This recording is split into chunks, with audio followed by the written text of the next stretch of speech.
श्री दत्त स्वामी का परिचय। श्री दत्त स्वामी का संक्षिप्त नाम है स्वामी। वर्तमान समय में एक असाधारण और अद्भुत व्यक्तित्व वाले सद्गुरु हैं। श्री स्वामी अद्भुत ब्रह्म ज्ञान का बोध करते हैं।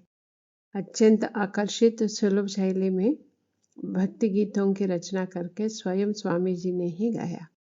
उसके अलावा अद्भुत महिमाओं को भी दिखाते हैं। उनके श्री दत्त स्वामी का नाम भक्तों द्वारा दिया गया आध्यात्मिक नाम है।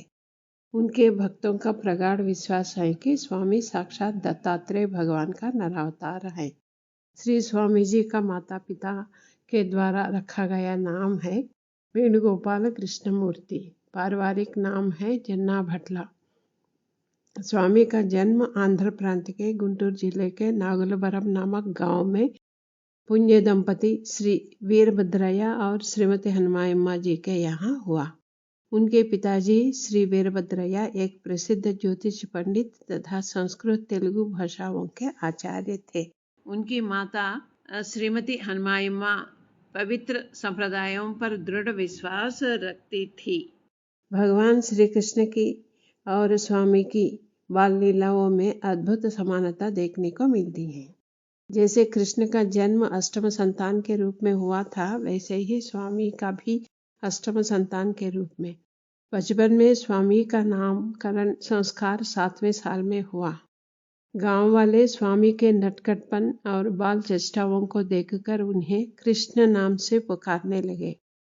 नागलवरम गांव में श्री स्वामी का जन्म लेने के पहले ही 2 तांत्रिक हलचल मचा रखे थे।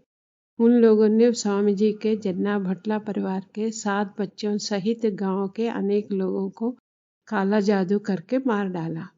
तो भी जिस दिन श्री दत्त स्वामी का जन्म हुआ, उस दिन वे दोनों तांत्रिक की दुर्घटना से मृत्यु हो गई। इससे गांव को मुक्ति मिली। जब श्री स्वामी माताजी के गर्भ में थे, उस समय उनकी मां को सपने में मंदिर तथा अन्य प्रार्थना स्थल सपने में आते थे। इस विश्व के धर्मों के बीच में समता लाकर विश्व शांति की स्थापना के लिए श्री दत्त भगवान ही स्वयं पुत्र के रूप में अपने गर्भ से जन्म ले रहे हैं बोलकर उनकी मां को जानकारी नहीं थी। दत्त भगवान की अद्भुत महिमा से स्वामी को बिना किसी गुरु से शिक्षा प्राप्त किए संस्कृत भाषा का विशेष ज्ञान प्राप्त है। 7वें और 8वें साल की उम्र में ही स्वामी जी ने आशु कविता के रूप में संस्कृत भाषा में कविता लिखी। 16 वर्ष में ही स्वामी ने संस्कृत भाषा में 100 से ज्यादा आध्यात्मिक ग्रंथ लिखा। इन ग्रंथों में श्री स्वामी ने शंकर, रामानुज और मध्वाचार्यों के वेदांतों के भाष्यों का समन्वय किया। ये 3 आचार्य अद्वैत, विशिष्टाद्वैत और द्वैत नामक 3 वेदांतों के संस्थापक थे। स्वामी जी के कल्पनातीत आध्यात्मिक ज्ञान से इन तीनों वेदांतों के अद्भुत समन्वय को देखकर उनके गांव के संस्कृत पंडित आश्चर्यचकित हो गए। इन पंडितों ने स्वामी जी के पिताजी से कहा कि इस पर ब्रह्म राक्षस घेरा हुआ है, वह ब्रह्म राक्षस ही पंडित है। संस्कृत पंडितों का मानना यह है कि उस राक्षस के आध्यात्मिक ज्ञान ही इस बालक द्वारा प्रकट हो रहा है। इनकी बातों पर विश्वास किया और ब्रह्म राक्षस को निकाल फेंकने के लिए मन्यसूक्तम नामक वेद मंत्र का पठन शुरू किया। उस समय स्वामी जी का उम्र था सिर्फ 10 साल। स्वामी जी ने अपने पिताजी से पूछा कि वेदों की रचना किसने की। उनके पिताजी ने कहा कि भगवान ने ही वेदों की रचना की। तब स्वामी ने कहा कि मन्यसूक्तम भी भगवान द्वारा रचित वेद का ही एक भाग ही है ना, तो वेद कर्ता खुद भगवान होते हुए अपने मंत्र को स्वयं अपने से कैसे अलग करते हैं। यह समाधान सुनकर स्वामी के पिताजी अचंभित हो गए। इस बालक पर कोई दैवी शक्ति स्थित है सोचकर मंत्र जप करना बंद किया। एक दिन स्वामी के माँ के भाई ने अपनी पत्नी मामी की कुंडली लाकर उन्हें दिखाते हुए भविष्य के बारे में पूछा। उस समय श्री स्वामी का उम्र था 10 साल। कुंडली देखकर स्वामी ने कहा कि निकट भविष्य में एक निश्चित तारीख, निश्चित महीना और निश्चित साल में हैजा से उसकी मृत्यु होगी। वास्तव में स्वामी ने एक निश्चित तारीख लिख कर दिया। जितनी स्पष्टता से स्वामी ने कहा, वैसे ही उसी तारीख को हैजा से ही उनकी मामी मर गई। सब लोग आश्चर्यचकित हो गए। तब श्री स्वामी ने कहा कि ज्योतिष या कुंडली के आधार पर भविष्य का ठीक ठीक अंदाजा नहीं लगा सकते। सिर्फ भगवान की दिव्य शक्ति के सहारे ही ठीक ठीक अंदाजा बता सकते हैं। दत्त भगवान की अद्भुत शक्ति से स्वामी ने अपने 19 साल की उम्र में पीएचडी की पढ़ाई पूरी की। उसके बाद स्वामी ने आंध्र और तमिलनाडु प्रांत के 5 इंजीनियरिंग कॉलेजों में केमिस्ट्री के प्रोफेसर के रूप में काम किया।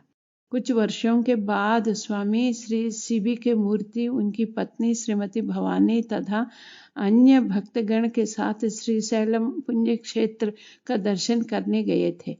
एक दिन श्रीशैलम में भगवान दत्त तेजोमय रूप में प्रकट होकर श्री स्वामी के अंदर विलीन हो गए। दूसरे दिन से श्री स्वामी जी महिमाएं दिखाने लगे। उन महिमाओं में स्वामी भक्तों को दत्त भगवान के रूप में तथा अन्य भगवत रूपों में दर्शन देना, सर्वरोग निवारण आदि महिमाएं प्रमुख हैं। अपने भक्तगण से स्वामी जी ने कहा कि दत्त के हर नराकार के आरंभ में भक्तों को आकर्षित करने के लिए कुछ महिमाएं दिखाते हैं। ये महिमाएं भक्तगण दत्त के नराकार द्वारा देने वाले उपदेशों से आध्यात्मिक ज्ञान पर रुचि और श्रद्धा बढ़ाने में सहायक होती है। दत्त के नरावतार की प्रारंभिक दशा के आध्यात्मिक ज्ञान के प्रचार में आने वाले अड़चनों को पार करने के लिए सहायक होती हैं। एक दिन दत्त भगवान ने 16 वर्ष के सच्चे साई बाबा के रूप में दर्शन दिया। सच कहा जाए तो उस दिन सच्चे साई बाबा पुट्टपर्ती में ही थे। उस समय उनका उम्र था 75 साल। आध्यात्मिक ज्ञान का प्रचार प्रसार करने के लिए श्री दत्त स्वामी से कहा गया कि इस समस्त सृष्टि में उस तरह का काम करने वाले योग्य व्यक्ति तुम्हें छोड़कर कोई नहीं है। उसके बाद तुरंत स्वामी जी ने अपने आचार्य पद को इस्तीफा देकर आध्यात्मिक ज्ञान का संदेश देने वाले दिव्य कार्यक्रम का शुभारंभ किया। इस आध्यात्मिक ज्ञान प्रचार प्रसार कार्यक्रम को शुरू करने के पहले स्वामी जी ने अपनी गुरु परंपरा पर संस्कृत में एक प्रार्थना श्लोक लिखा। ओम परब्रह्म समारंभाम श्री दत्तात्रेय मध्यमाम श्री सच्चे साई पर्यंताम वंदे गुरु परंपराम। इस श्लोक का भाव है, कल्पनातीत परब्रह्म से लेकर परब्रह्म के पहले तेजोमय अवतार श्री दत्तात्रेय के माध्यम द्वारा परब्रह्म के नरावतार श्री सच्चे साई बाबा तक की गुरु परंपरा को मैं प्रणाम करता हूँ। इस आध्यात्मिक ज्ञान प्रचार प्रसार कार्यक्रम के अंतर्गत स्वामी जी द्वारा रचित अनेक ग्रंथों का मुद्रण भी किया गया। स्वामी जी द्वारा उपदेशों के रूप में प्रवाहित पूरा ज्ञान सरस्वती नामक वेबसाइट www.universal-spirituality.org में और श्री दत्त स्वामी नामक यूट्यूब चैनल में उपलब्ध हैं। श्री दत्त स्वामी द्वारा दिखाई गई महिमाएं 3 पुस्तकों के रूप में उपलब्ध हैं। पढ़ने के इच्छुक लोग इन पुस्तकों को यूनिवर्सल स्पिरिचुअलिटी वेबसाइट से डाउनलोड कर सकते हैं। श्री दत्त स्वामी द्वारा सभी देवी देवताओं पर जो भक्ति गीत लिखे गए हैं उनको भक्ति गंगा कहते हैं। स्वयं श्री स्वामी ने उन गीतों को गाया। उनके अलावा स्वामी जी के प्रमुख शिष्या श्रीमती देवी और श्रीमती पद्माराम ने भी गाया। उन गीतों को भी वेबसाइट से डाउनलोड कर सकते हैं। 2012 में वर्ल्ड पार्लियामेंट ऑन स्पिरिचुअलिटी विश्व आध्यात्मिक महासभा हुई थी। उसमें श्री दत्त स्वामी ने आध्यात्मिकता पर अद्भुत भाषण दिया। उसे भी यूट्यूब चैनल पर सुन देख सकते हैं। Lord Krishna says in the Bhagavad Gita that propagating divine spiritual knowledge pleases the Lord greatly. Jnana yajnena tenaham. Spiritual knowledge brings about permanent harmony and peace in the world. So join us in sharing this universal divine knowledge of Lord Datta and earn the highest grace of God.